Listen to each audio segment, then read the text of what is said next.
Okay, well, we have one more comment here then, and this is quite a fun one actually. See if you have any comments on this. It says, I listened many times to your show with Andrew D. Basiago, which spurred me to find more about Mr. Basiago. I came across a 6-hour interview with him on YouTube, and his voice is clearly and unequivocally David Wilcox of Divine Cosmos. If you play your interview and the interview on YouTube, there's no match, and if you play David's voice and the YouTube video, there is no doubt about it. They are the same. Intonation, tone, everything. Why are they perpetrating this obvious hoax? I actually searched for this myself and found a long forum post about this as well. Have you seen this? Any comments on this at all? An urban legend has been created that I'm David Wilcock. I'm not. I would hope that both of us would be flattered by the assertion that we're the same person. I certainly hold David in high esteem. I view him as an ally and a friend. He's one of my Facebook friends. We don't know each other, but I'm sure at some point we'll appear together. I suspect that this is either simply foolishness or it may be a disinformational ploy targeted at me, because I'm possessed of some ego because, for example, I spent many years earning different academic qualifications so they could read my profile and see that I probably have some ego. I think that I'm a fairly headstrong person in the way I come off when I practice law and also when I appear publicly in regard to my truth campaign.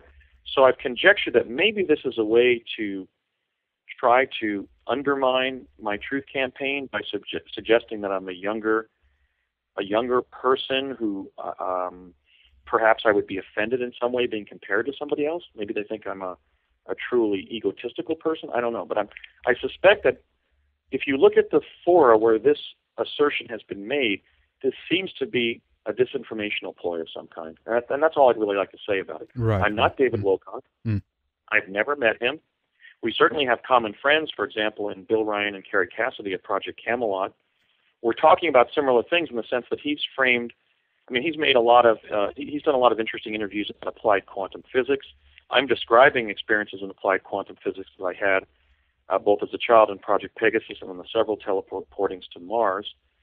He's also addressed the fact, David has stated that there are 600,000 U.S. personnel on Mars. I don't doubt it because I was up there, 28 years ago, and there were already staff members up there. Team members of the CIA presence on Mars rather than the NASA presence. But I'm not David Wilcock. I'm not offended by the assertion that I am. And I don't know what else to say. There's a YouTube that was published, that was produced out of Australia, that's labeled with my name and PIA 10214, which is the NASA image that I analyze in my paper, The Discovery of Life on Mars. And I think there's an attempt in that YouTube to make the rather crass person wearing a T-shirt in the production maybe confuse viewers that person is me because they've labeled the YouTube with my name. And he goes into this theory that I'm actually David Wilcock. But unfortunately, David Wilcock crossed my field of vision when when my story was under consideration to become a TV drama by one of the major TV networks in the United States. I don't want to say which one it was. And the producer of that series that we were developing mentioned David Wilcock to me and urged me to view his Project Camelot interviews. And then there have been several other times when I've listened to David on Coast to Coast. I think he's a very brilliant individual, and hopefully he and I will be able to collaborate during public appearances in the future. But we have no connection. I don't know anything about him besides the fact that he's a young physicist with a lot to say about applied quantum physics. And I believe that we're kindred spirits in the sense that we're attempting to create a discourse in which the infrastructure of the 21st century will be articulated. But beyond that, there's no connection between us. I've never met him. I don't know anybody representing him. We've had no discussions. And the only thing I can figure about the difference between the 6-hour YouTube interview that Jessica Schaub of Vancouver, British Columbia did and my other radio interviews is that was the only one that was done via Skype. So maybe the audio recognition system in Skype somehow altered my voice a little bit and made it sound more like David's. But it sounded like I'm not David Wilcock. It sounded like a speakerphone, Andrew, to me when I listened a little bit to that YouTube clip. We're recording you through Skype here as well, and it sounds a little bit different. That's all I can say. And it sounds like it's some kind of modulation or something going on there. It did sound different to me, though, but it does not sound as David Wilcock to me. That's another thing I want to mention about it. I'm trying to think of a line for this particular question. I'm not David Wilcock, and I'm also not Amelia Earhart or Judge Crater. Right. Well, anyway, Andrew, we just wanted to clear that off the table. It was a question that came in, and I thought it would be good of you to address it if it's out there, so people know what's going on there. But all right. Oh, yeah. Do you want to say something more about it, Andrew? Or? Well, no, I'm just saying that's a good urban legend to knock down because, in fact, David and I are two figures in this field, and presumably will be working at least on the level of appearing at conferences together. So I guess it's going to be a running joke at that point once it's affirmed that we're literally ontologically two different human beings. So, okay. All right. Well, okay. Thanks for that, Andrew. Thanks for taking those questions and for your comments, obviously. Why don't we take a little break here right then and then finally go into some of the Mars material when we return. But do you want to mention any of your websites or anything like that as we round things up here for the first segment, Andrew? Sure.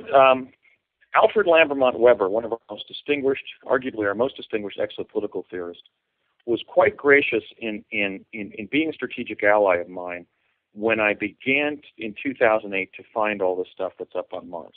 Because he shares my opinion that the discovery of life on Mars is the leading issue in exopolitics at this point, because it indicates that the planet that every 2 years comes closest to Earth, namely the planet Mars, is inhabited, and therefore a major thrust of exopolitics, if we're going to make exopolitics a fully fledged discipline in civilization, is going to be enacting a Mars Protectorate Treaty, we believe under the United Nations, to protect Mars from visitation, exploration, habitation, and colonization by human beings from Earth. So Alfred understood early on the significance of my finding that Mars is inhabited.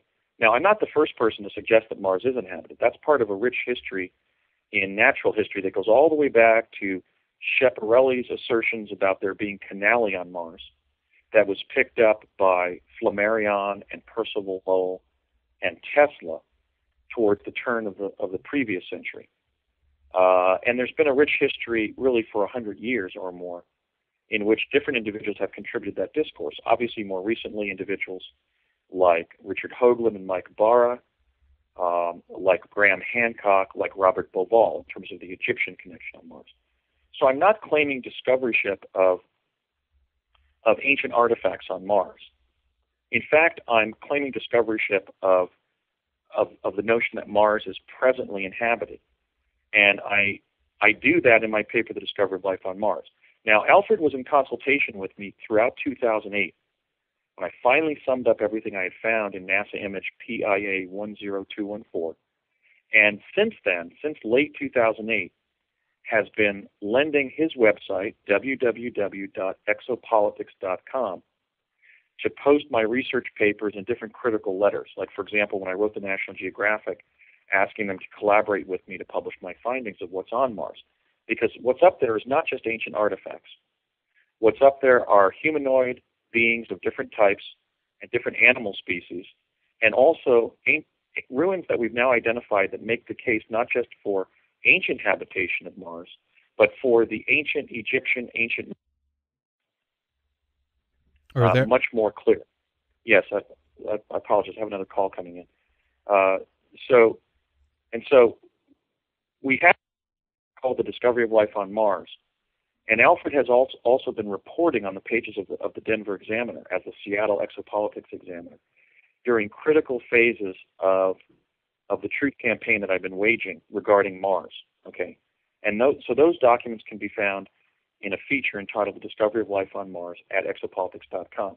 We're also mirroring those at the Facebook group site called The Discovery of Life on Mars, and your listeners I would urge them to join my Facebook group to keep abreast of the activities and publications of the organization that I founded and of which I'm president, and which Alfred, again, graciously accepted the position as chairman of the board of advisors to the Mars Anomaly Research Society, which we hope to build into the leading organization in the world that will research and disclose an